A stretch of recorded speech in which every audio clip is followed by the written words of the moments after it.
Hey everybody, Dr. Samir Joshi here, of course, and welcome. And this is yet another amazing session, amazing guy who I'm going to be speaking with. Many of you have probably already heard of him, and if not, then things are going to change. Your mindsets are going to change about one particular topic, especially, but we'll come to that in just a minute. It's my absolute pleasure to welcome Neil Napier. Neil, how's it going? It's going very well. I'm glad to be here. Thank you. Awesome stuff. How are things? Whereabouts are you today? And how's the weather like? Talk to us. I'm in Finland. It's been a pretty warm summer, I would say, for us compared to how hot it can get here. But now it's cooling down. So we are transitioning into the autumn phase where the leaves are falling and the colors are beautiful. So it's nice. Good weather all around. Okay. So despite the hot summer, you do not feel inspired to get a hairdo like mine? Come on, look at yourself, man. No, I'm going the other way because I'm waiting for the winter. I know when the winter comes, I will need all of this. Yeah. Sorry, Neil. I always like to joke about that. So I need to make sure that we touched upon this topic in this so comprehensive, entertaining yet value-providing interview. Now, here's what I'm really interested in knowing. Now, I obviously know your story. I followed it. We know each other. And what I would like to know, though, what our audience would like to know is your story leading up to IM and all the success that you've generated over there. So just talk to us about your story there, if you would, please.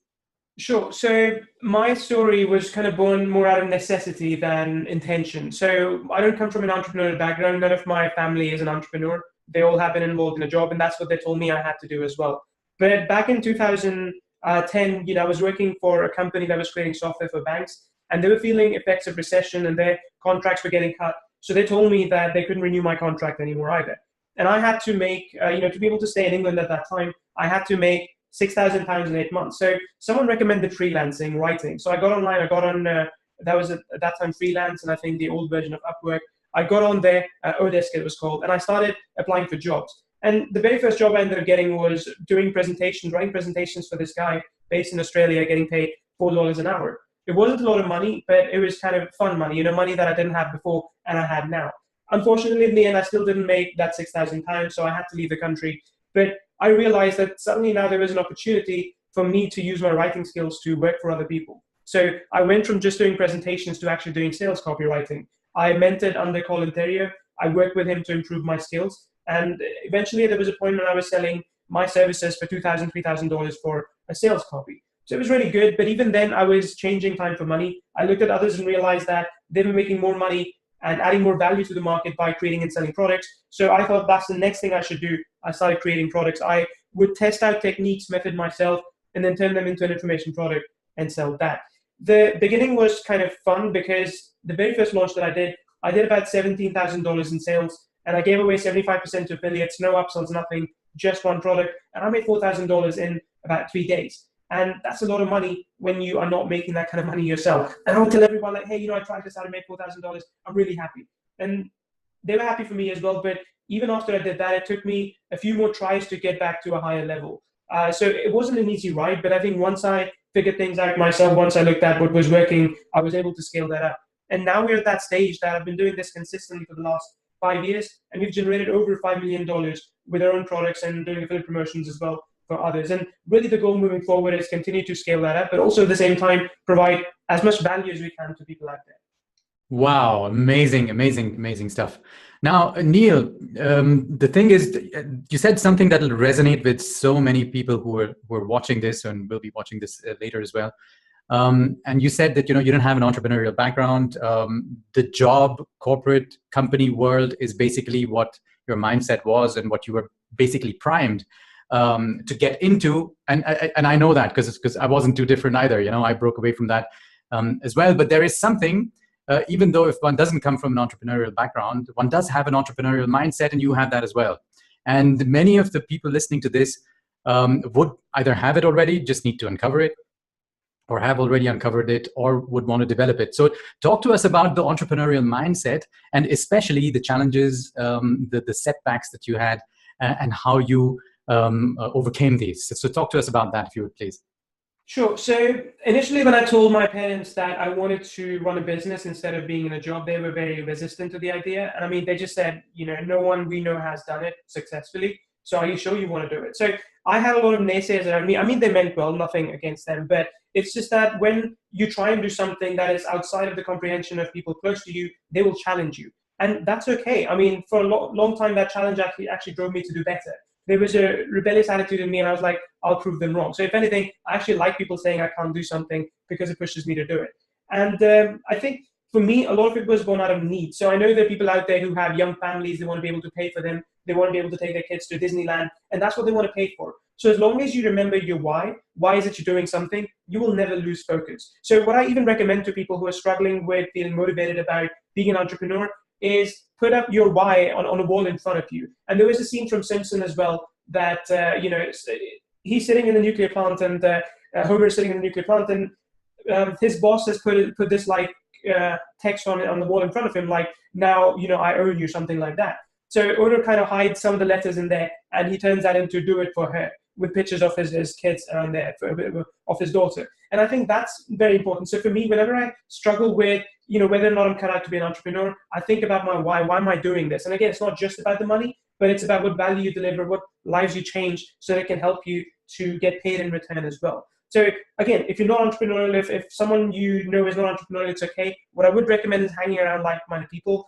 I overcame this problem initially by being mentored by people who were entrepreneurs. So whenever I had a mental block, I would go talk to them, and they would just kind of motivate me for that half an hour, and I'll feel like I'm ready to take over the world again. So if you feel that you're missing that group around you, build an accountability group, work with mentors to make sure that they keep you motivated. It's amazing. So changing people around you, the ones who influence you, could be transformational. That's one of the things I learned as well. So awesome stuff. Now let's get down to the meat of this, Neil. And are you ready? I am indeed, yes. Awesome. So, we were all newbies at one point, some point or the other. And let's just get back into that time machine, go into the newbie time. So, but knowing just with the knowledge of what you have today, if you were just starting out, knowing what you know today, if you had no money, no list, no website, even no clue, how would you start making money online?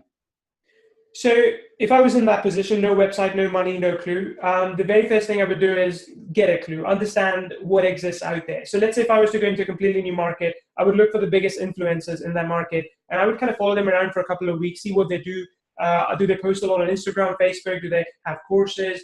How to present themselves? Things like that. So knowing that will help you kind of discern how the market works, how the information flows. And once you know that, there are two ways to go about it. You can go ahead and start creating products, or you can actually do services. Now, I always recommend doing products, but here's the honest truth. If you're completely new and you have no idea how a market functions, there's no point creating something because you don't know if people will buy it or not. So what I recommend instead is actually doing services. As much as possible, what you want to do is you want to infiltrate into a market and understand what the people need. So trying to figure out what these people are teaching. For example, these influencers are talking about maybe social media automation, they're talking about drop shipping or whatever it is. Understand what that is and where you can capitalize on the gap. And what I mean by that is, let's say they're teaching about how to use social media properly. They are teaching that, but there's still a lot of grunt work that needs to be done. So what you can do is start offering services around social media marketing the way this influencer is saying it should be done. And that way you've got kind of this proof that, yeah, because the influencer is saying it works. And what I can do for you and your company is I can come in and I can set all of that up for you. So you do services. I'm not talking about, $50, $100 or $500 level services. You charge thousands of dollars to work with one or two clients. Initially, you can even charge less. You can say, hey, it's my first time I've done it for myself, but I want to do this for you. I'm going to charge you nothing. I'm going to charge you half. But after that, if it's okay, I can use some statistics. I can talk to you about your results, and then I can take that into a proper service. And once you've done it a few times, you turn that into a course. And that's when it becomes really scalable. So to give you another case study, someone reached out to me and they had recently organized an online summit. And they said, oh, we did that. It worked really well. We want to now turn this into a course and teach people. I said, but who really wants to learn about, building online summits? If they do, they don't have time to actually execute it. So I told them instead, turn this into a service, charge $5,000, do this 10 times. And once you're happy, once you've proven all your results, you've built up a little bit of hype, then create and sell a course. So the problem with people creating courses, they are great, but if you are struggling for money, a course is not going to take you out of that position immediately. If you only have $50 or $100 budget, you are going to need money to advertise your course. So instead, what I recommend is doing some kind of a service that you can later on package as a case study, as a course, and then sell it further down the line. But initially, If I'm just new, if it's the first time that I'm opening up the internet, I would learn as much as I can about the influencers. Then I would create a service around what they teach. I would deliver that service. And once I've done it enough times, once there's enough demand, at a lower price, I would turn that into a course. Okay, great. Wonderful. Now, let's get into a bit more detail, and this is the key, actually. What are the steps that you would take to get from 0 to 10K, $10,000? Sure. So I think it depends, again, which strategy you want to take, if you want to do services or a product. If, again, starting from complete scratch, I think services are the easiest way to get to your first, let's say, $20,000, $50,000 in net income that you can make. That will hopefully set you up for the next few months, so you don't have to worry about money anymore. So in such a case, what I would recommend is, as I said, follow the influencers, see what they're teaching. Second step would be mirroring what they're teaching into a service that you can deliver, because most likely influencers don't have time or patience to do these services. They probably have a software, or they're just selling courses themselves. So create a service around that and reach out to a few people. Do some discovery calls with potential prospects and figure out what is their ideal price point. If they would pay for it, what's the expected outcome, things like that, and work with a few people. Now, ideally, I do recommend that when you are doing services, try and do them at minimum, say $1,000 a month for someone. And even that should only take like maximum 10 hours of your time every week. Initially, it can take a bit more, but ideally what you want to do is you want to have 3 or 4 clients on the go at the same time. And you're charging them, let's say, $1,000 a month each for 6 months, and you work with them, you help them get results. And that's how you initially build your bank as well. And I call this a war chest. War chest is basically something which is money that you have set for the next 3 to 6 months or 12 months. And you say that if everything falls apart, then at least I have this money so I can continue to try and be an entrepreneur. So that way I don't have to worry about money ever again, again, for a limited period of time. So, what you talk about, the $10,000, that's like a war chest. So build that war chest, make sure that you do whatever it takes to get there first. Amazing. Great stuff. Now, I want to talk to you about how does one get to those 5 clients? Somebody listening to this saying, I have no clue about this. How am I going to find 5 clients? It's a very good question. I mean, figure out who your ideal client is, which sometimes can be easier said than done. But, this guy, so he came and, talked to me about this online summit course idea. And I said to him straight away that, hey, it sounds really good. Do you want to do this for me? So even just trying to get feedback from other people, you'll find that they might be interested in actually getting the idea executed. You could make a Facebook post, go to LinkedIn, talk to business owners who have money but don't have time, and pitch them an idea. Say, this is what I want to do for you. Typically, I would charge $5,000, but I want to give you a discount because I want to just get 3 clients, and it'll be like $1,000 a month for the next 6 months. So you don't pay immediately; you pay for the next 6 months, but I continue delivering the results later on. So a lot of it is about high touch in the beginning. And I know we don't want to do calls. I know we don't want to talk to someone because we're all introverts. But the thing is that it doesn't hurt to just discuss your idea with someone. And when you do, they're not going to steal it because everyone's so busy with their own things all the time anyway. But they might tell you something, or they might even sign up as a client. And that way you come out with something positive. Even just posting it up on Facebook inside a closed group and asking people to dissect the idea, to kind of critique the idea is a good way forward. Great. Amazing stuff. Now I want to talk about a topic that is actually very close to your heart. And this is, you've even built a platform around this. And this is all about membership and membership sites.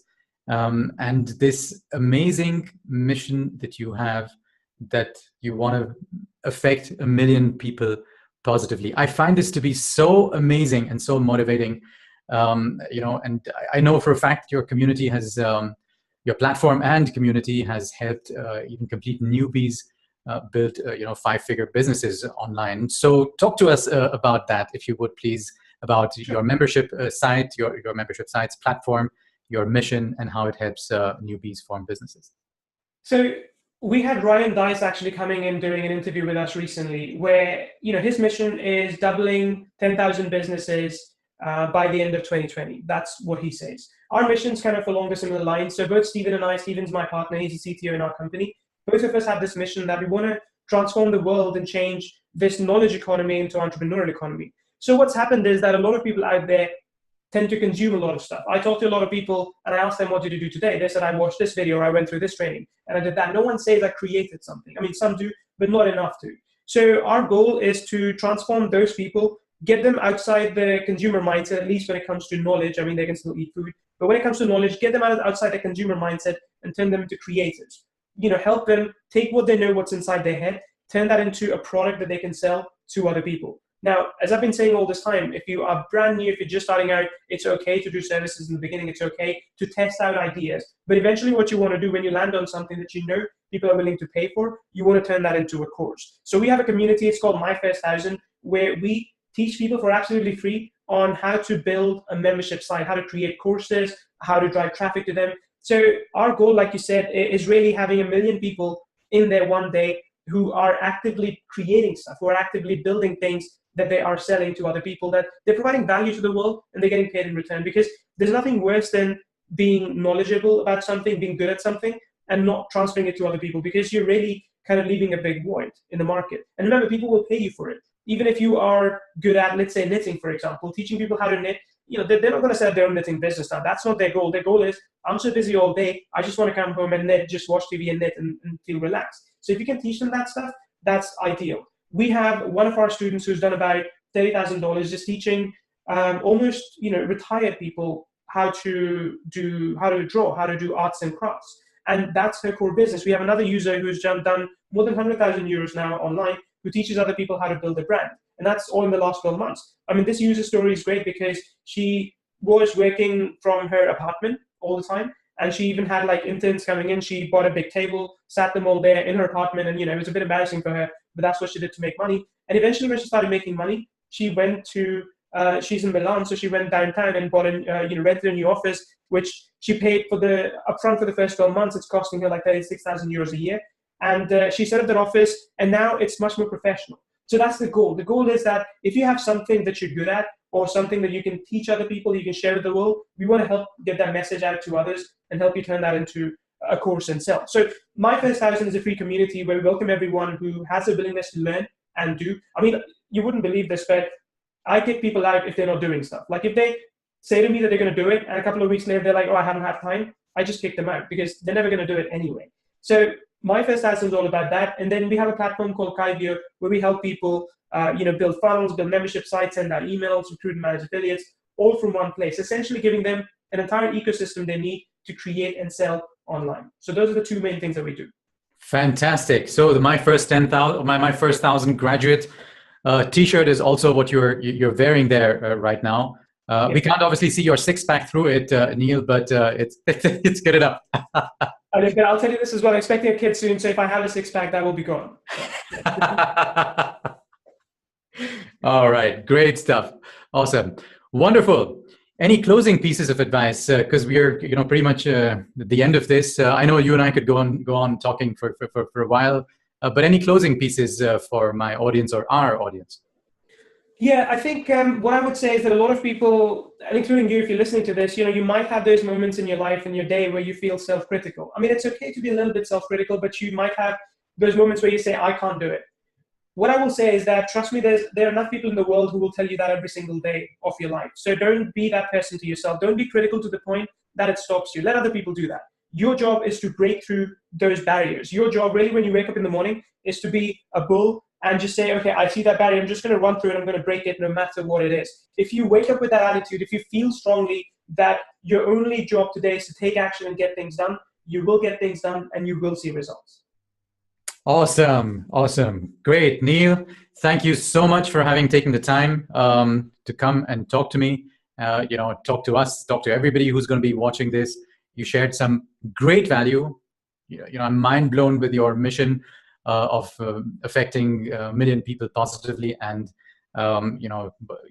this seems to be your why. Yeah, this is, I think, what gets you out of bed every day, and not just you, obviously, the team around you, and gets them going, gets them taking action to affect people's lives positively. Loved it. That was amazing. Thank you so much.